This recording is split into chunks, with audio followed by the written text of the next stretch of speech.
કમોસમી વરસાદને કારણે ડભોઈ તાલુકાના ધરતીપુત્રોની દુર્દશા બની છે। હવામાન વિભાગની આગાહી મુજબ સમગ્ર ગુજરાતમાં કમોસમી વરસાદથી ખેતીની વ્યાપક નુકસાન થવા પામ્યું છે। ત્યારે જગતનો તાત ખેતીમાં થયેલા નુકસાનથી લોહીના આંસુ રડી રહ્યો છે। ત્યારે વડોદરા જિલ્લાનો ડભોઈ તાલુકો લગભગ ખેતી પર જ નિર્ભર છે। આસપાસના તમામ ગામોમાં ખેતીનું મોટા પાયે ઉત્પાદન થાય છે। કમોસમી પડેલા વરસાદથી ડભોઈ તાલુકાના ધરતીપુત્રોની વ્યથા ખૂબ દુઃખદ છે। એક તરફ સરદાર પટેલ જન્મ જયંતિ હોય ત્યારે દેશના પ્રધાનમંત્રી એકતાનગર ખાતે પરેડ જોઈ રહ્યા હતા અને બીજી તરફ જગતનો તાત માથે હાથ મૂકીને બેઠો હતો। એક તરફ પ્રધાનમંત્રીનો મોટો કાફલો રસ્તા પરથી ભારે સુરક્ષા વચ્ચે પસાર થઈ રહ્યો હતો ત્યારે બીજી તરફ ધરતીપુત્રો લોહીના આંસુ રડી રહ્યા હતા।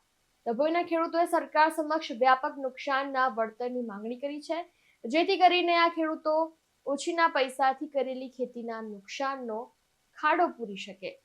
ત્યારે ડભોઈના ધરતીપુત્રોની ખેતીમાં થયેલ નુકસાન વિશેની વ્યથા તમે સાંભળી લો।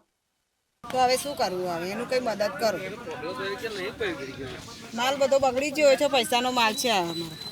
પછી નીચેનું કાઢ્યું છે, આ બધું નીચેનું કાઢ્યું અગડે જ જો। એટલે સરકારને કહો કે મદદ કરો અમારી। હા, અમારે આ રડવાનો વારો આવ્યો છે, અમારી મદદ કરો। આ સરકારને જો બતાવો। અમે ડભોઈ તાલુકાના ઢોલર ગામના વતની છે। અમારી તમામ જે કંઈક ડંગેરની વાવેતર કરેલું હતું એ તમામ નિષ્ફળ ગયું છે, ફેલ ગયું છે। બાકીની તુવેરને એવું કંઈક વાવેતર હતું તે પણ ફેલ થયેલું છે અને બિલકુલ પાણી ભરાઈ અને ટોટલ ડંગેર ઉગી ગયેલી છે અને બિલકુલ નાસીપાત થઈ ગયા છે। તો અમને 4-4.5 મહિના અમને કમસે કમ લાગેલા છે આ ખેતીમાં અને બિલકુલ નિષ્ફળ થઈ ગયા છે। તો વહેલામાં વહેલી તકે અમને કંઈક રાહત થાય એ રીતનું અમે સરકારશ્રીને જાણ કરીએ છીએ।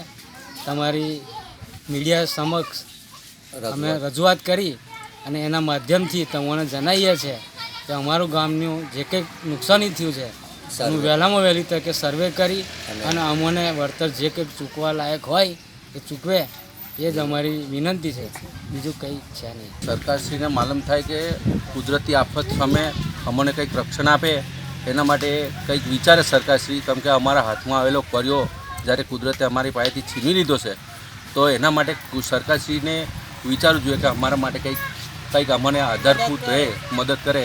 કે અત્યારે અમારી પાસે અમે બિલકુલ બધી રીતે તૈયાર થઈ ખેતી તૈયાર કરીને તૈયાર થયા હતા, પણ આજની તારીખમાં અમારી પાસે બિલકુલ નિરાધાર પરિસ્થિતિની અંદર અમે આવીને ઊભા થઈ ગયા છે।